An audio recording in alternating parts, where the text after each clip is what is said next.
Hello everyone, super trading skills में आपका स्वागत है। इस वीडियो में हम डिस्कस करेंगे कि आर्ली टाइम फ्रेम की लिमिटेशन क्या है। देखिए, हमारी जो स्टॉक मार्केट है वो 9:15 से 3:30 तक चलती है, राइट। 9:15 से 3:30 तक 10:15 11 12 1 2 3 6 घंटे 6 आवर्स 15 मिनट्स तक ये चलता है। अगर हम आर्ली टाइम फ्रेम लेते हैं, इस चार्ट में अगर मैं आर्ली लगाता हूँ तो हमारी आर्ली टाइम फ्रेम की पहली कैंडल जो 9:15 की कैंडल है 10:15 को क्लोज़ होती है। सिमिलरली 10:15 से 11:15 तक ये कैंडल रहेगा। 11:15 से 12:15 तक का ये 1:15 2:15 3:15 और जो आखिर का कैंडल बचा है ना, छोटा सा रेड कलर का कैंडल, ये सिर्फ 15 मिनट का कैंडल है, right.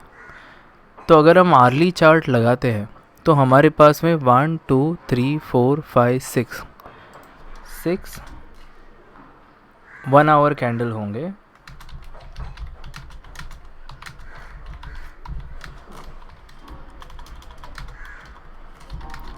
And 1 candle of 15 minute. यहाँ पे हमारी दिक्कत है। अब जो प्राइस एक्शन ट्रेड करते हैं उनके लिए कोई प्रॉब्लम नहीं है, बट जो इंडिकेटर लगाते हैं, जैसे मैंने, अगर आप नीचे देखें, RSI और EMA लगा के रखा है। फिर मान लो कोई मूविंग एवरेज लगाता है, कोई फ्रैक्शंस यूज़ करके, ये विलियम फ्रैक्शंस है, फ्रैक्शंस यूज़ करके अगर कोई swing high swing low mark करता है, तो ये जो 15 मिनट का कैंडल है ये सही रिप्रेजेंटेशन नहीं करेगा। कुछ लोग आर्ग्यू करेंगे कि 15 मिनट में उस कैंडल की इम्पोर्टेंस पूरे दिन के जितनी ही होगी, क्योंकि उस कैंडल में भी उतना ही वॉल्यूम होता है जितना बाकी के आर्ली कैंडल्स में होता है, अगर फर्स्ट आवर छोड़े तो। आर्ग्यूमेंट के लिए ठीक है, पर ये हमारे इंडिकेटर्स को सही तरीके से अलाइन नहीं करता। जो सिर्फ प्राइस एक्शन पे ट्रेड करते हैं, प्राइस देखकर सपोर्ट रेजिस्टेंस लगा रहे हैं, उन्हें ज़्यादा फ़र्क नहीं पड़ेगा, क्योंकि इवेंचुअली वो स्विंग हाई या स्विंग लो ही मार्क करेंगे, जो किसी भी टाइम फ्रेम में सेम ही इन्फॉर्मेशन देगी। बट जो इंडिकेटर्स यूज़ कर रहे हैं, जैसे RSI हो गया, स्टोकेस्टिक हो गया, MACD हो गया, उन इंडिकेटर्स के कैलकुलेशन में ये एक 15 मिनट का कैंडल घुस रहा है, राइट। आर्ली चार्ट पे 15 मिनट का कैंडल क्यों आना चाहिए?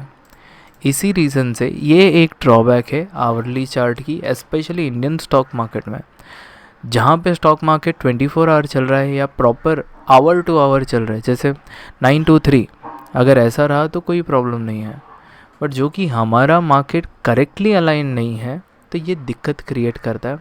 और इसी रीज़न से आपको आपकी जो चार्ट है उसे करेक्ट अलाइन करना होगा विथ हायर टाइम फ्रेम। अब मल्टी टाइम फ्रेम में भी ये दिक्कत पैदा करती है, आपको मैं बता देता हूँ। देखिए, मल्टी टाइम फ्रेम में अगर हम मंथली से स्टार्ट करते हैं तो एक महीने में 4 वीक होते हैं। एक वीक में 5 डेज होते हैं। 1 डे में अगर आर्ली लेते हैं तो 6 कैंडल्स आते हैं। 6 कैंडल में भी एक कैंडल तो 15 मिनट का है, तो हम या तो 5 कैंडल या तो 4 कैंडल ले सकते हैं।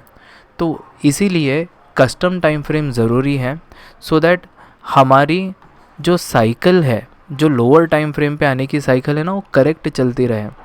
जैसे मंथली में 4 वीक, तो हमारे पास 4 कैंडल आ गए ऑफ वीकली। वीकली में 5 दिन, तो हमारे पास 5 कैंडल आ गए ऑफ डेली। डेली में मान लो अगर 5 कैंडल्स लेते हैं और फिर बाद में उसके नीचे भी हमें वैसे ही जाना है, तो इसी रीज़न से मैंने 75 मिनट का चार्ट लिया है जिसके अंदर 5 कैंडल्स बनते हैं ऑफ 75 मिनट। अब अगर मैं 75 करता हूँ, यहाँ देखिए ये कल का दिन है, 1 2 3 4 5 कैंडल्स। जो लास्ट कैंडल है उसकी शुरुआत 2:15, नीचे देखिए यहाँ पे लिखा हुआ आता है 2:15 को स्टार्ट हुई और 75 मिनट, 2:15 से 75 मिनट, तो 60 मिनट, 2:15 से 3:15 60 मिनट हो गया और 15 मिनट, तो 3:15 से 3:30 15 मिनट, 60 + 15 75। तो जो 75 मिनट कैंडल है वो दिन की शुरुआत और दिन के एंड से करेक्टली अलाइन होती है। और अगर आप 75 मिनट कैंडल प्लॉट करते हो या चार्ट प्लॉट करते हो तो आपके जो इंडिकेटर्स है वो मिस इन्फॉर्मेशन प्रेजेंट नहीं करते हैं, आपकी इंडिकेटर्स की कैलकुलेशन नहीं बिगड़ती है। और मुझे लगता है एटलीस्ट इंडियन मार्केट के लिए 75 मिनट कैंडल करेक्ट है, क्योंकि इसमें 5 कैंडल्स ऑफ 75 मिनट बनते हैं कंपेयर टू डेली।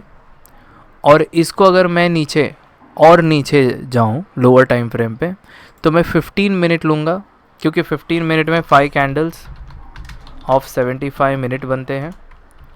और जो कि मैं एक इंट्राडे ट्रेडर हूँ तो मैं 15 मिनट को भी ब्रेक डाउन करता हूँ 3 मिनट के चार्ट में। 3 मिनट में 5 कैंडल्स ऑफ 3 मिनट बनते हैं, समझ में आया? 5 कैंडल्स ऑफ 15 मिनट, ये 75 के लिए है। ओके, तो यहाँ पे 15 इक्वल टू रखते हैं, 15 equal to 5 candles of 3 minute और 75 equal to 5 candle of 15 minute और day equal to 5 candle of 75 minute and so on, weekly, monthly. और फिर आपको जाना होगा क्वार्टरली पे, क्योंकि क्वार्टरली में 3 कैंडल ऑफ मंथ होंगे और फिर उसके ऊपर आप ईयरली पे जाएंगे जिसके अंदर 4 कैंडल ऑफ क्वार्टरली आएगा। अभी इसमें क्वार्टरली कैंडल चार्ट का ऑप्शन शायद नहीं है, है ना? यहाँ पे देखो 3 मंथ है और फिर 1 ईयर है, ठीक है, नेवर माइंड।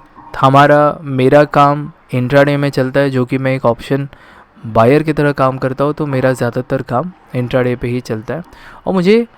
और ये एक साइकिल प्रेजेंट करता है मेरे लिए कि मैं जब भी लोअर टाइम फ्रेम पे जा रहा हूँ तो अगर मैं एक डेली साइकिल को ट्रैक कर रहा हूँ तो लोअर टाइम फ्रेम पे जो कि 5 कैंडल ऑफ डेली है तो वो सही, मुझे लगता है कि वो सही तरीके से ट्रैक कर पाएगा और मेरे जो इंडिकेटर्स है वो भी सही तरीके से ट्रैक कर पाएंगे। ओके, अभी कुछ लोग कहेंगे कि सब लोग आवरली फॉलो करते हैं तो 75 मिनट का क्या इम्पोर्टेंस। चलिए EMA अगर मैं लगाता हूँ, ठीक है, पॉपुलर EMA कौन से है? 9 है, 9 के बाद में आता है 21 EMA और 21 EMA के बाद में नेक्स्ट EMA इन लाइन आता है 50 EMA। अब अगर आप फॉलो करेंगे तो इन EMAs पे भी प्राइस सपोर्ट या रिजेक्शन ले रहा है। अब देखिए 21 EMA of 75 minute chart, right, सब लोग 21 EMA of early chart follow करते होंगे। यहाँ पे देखेंगे 21 EMA ऑफ 75 मिनट चार्ट पे एक कंसिस्टेंट रिजेक्शन आपको देखने को मिलेगा, इसके अंदर कहीं पे भी कोई प्रॉब्लम नहीं आ रही है, right, so fourth and so on. देखिए एम जो है, अगर आप मल्टीपल टाइम फ्रेम एनालिसिस करते हैं तो आपके जो स्ट्रक्चर होती है, स्ट्रक्चर मेंटेन रहना ज़रूरी है। आवरली का प्रॉब्लम यही है, एंड में एक 15 मिनट का कैंडल छोड़ देता है जो हमारे इंडिकेटर के कैलकुलेशन को बहुत बुरी तरीके से डिस्टॉर्ट करता है।